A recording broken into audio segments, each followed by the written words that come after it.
Hi, my name is Rebecca Naldini, and I did my sociology final research essay on what role does race play in education.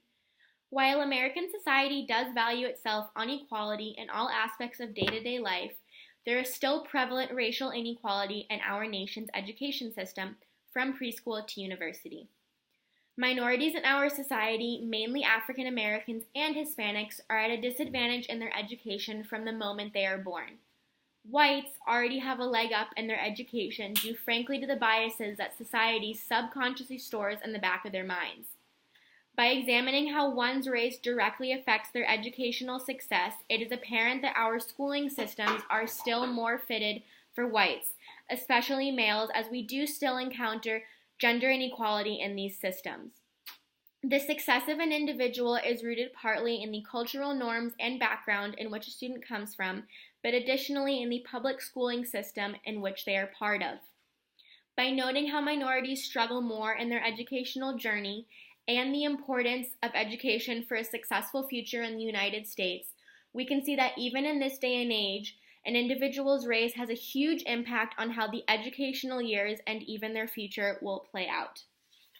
The disadvantage that one's race imposes on a student's education begins from their background and home environment. Children given the opportunity to attend preschool will begin kindergarten much more prepared. Unfortunately, families in the lower class oftentimes struggle to send their children to these institutions due to financial issues. A study by Stoll in 2013 showed that early childhood development programs have been proven successful with overcoming early learning disabilities. It is clear from this research that without these institutions, children from racial minorities will begin school underprepared and will fall behind their classmates.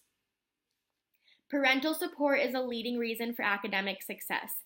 A study by Gatcher in 2013 showed that children need mentors and role models in order to be successful in their education. African Americans and Hispanics are proven to be less likely to graduate from high school or earn a college degree, creating a very weak parental support system for their children.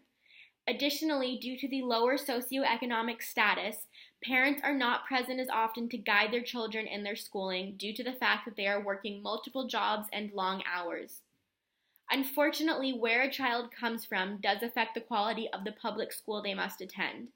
A study by Gatcher in 2013 showed that children who enroll in schools in low-income, high-crime neighborhoods are subject to understaffed and under-equipped classrooms.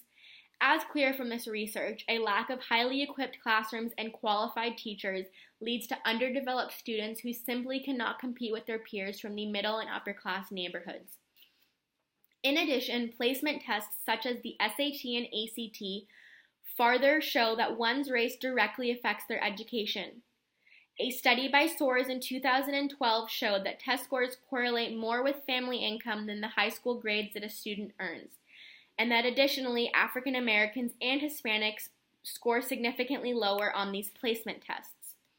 It is clear from this research that college selection based on test scores stratifies higher education into a very unfair class system. The amount of colleges a student has to choose from directly correlates with the socioeconomic status of the individual's family, giving minority students a much smaller pool of universities to choose from. Racial and cultural norms play a role in the academic success of a student. A study by Stoll in 2013 showed that the percentage of parents who expect their students to earn at least a bachelor's degree directly rises with the family's socioeconomic status. Based on this research, minorities who struggle economically expect less from their children academically. It can be more important to work and help support the family than spend the day at school. Parenting practices that are effective in school support do vary by race and ethnicity. Since on average minorities do tend to make less money than non-minorities, there is less of an expectation to finish or even start a higher educational path. Cultural standards on gender norms additionally affect educational achievements. A study by Hiller in 2014 showed that some cultures still hold the norm that the man must be the main moneymaker of the family.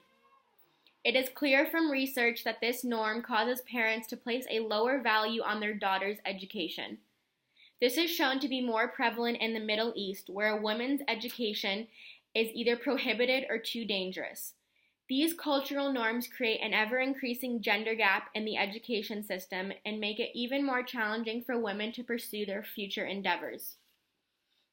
Since an individual's life is greatly affected by their level of education, minorities are at a disadvantage for their whole lives. In the U.S., it is frowned upon if one does not graduate from college, let alone finish high school. In order to be successful in one's career, most employers look for someone who has a college education. A study by Hiller in 2014 showed that the educational opportunities that are offered to various races start the endless cycle that creates the economic gap between minorities and non-minorities in our society. As shown by the research, African Americans and Hispanics generally fall behind white and Asians in many areas of education, but specifically in science and engineering subjects, as public schools in low-income neighborhoods have very low-quality science programs and underqualified teachers. Unfortunately, these two subject areas do lead to some of the most high-paying occupations, thus creating a greater economic gap between minorities and non-minorities.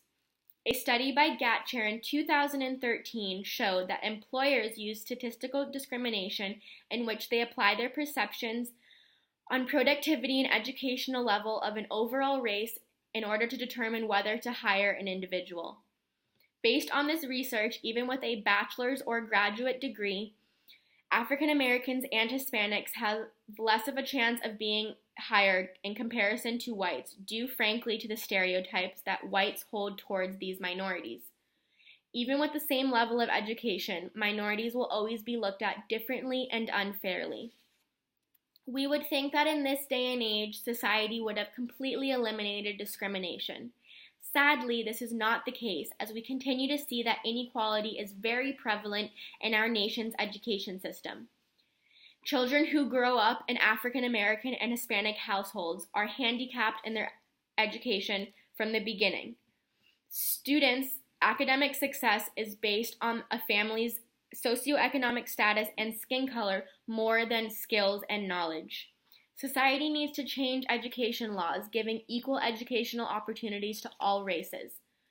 Preschools need to be free, public schools need to be equally equipped and staffed, and universities need to admit students based solely on their academic achievements. The endless cycle will continue as they too start families and their children begin on the same educational path with limited opportunities. Change in the schooling system of this country needs to be put into motion before the educational gap between minorities and non-minorities reaches a point of no return. Thank you for listening. I hope you enjoyed my presentation.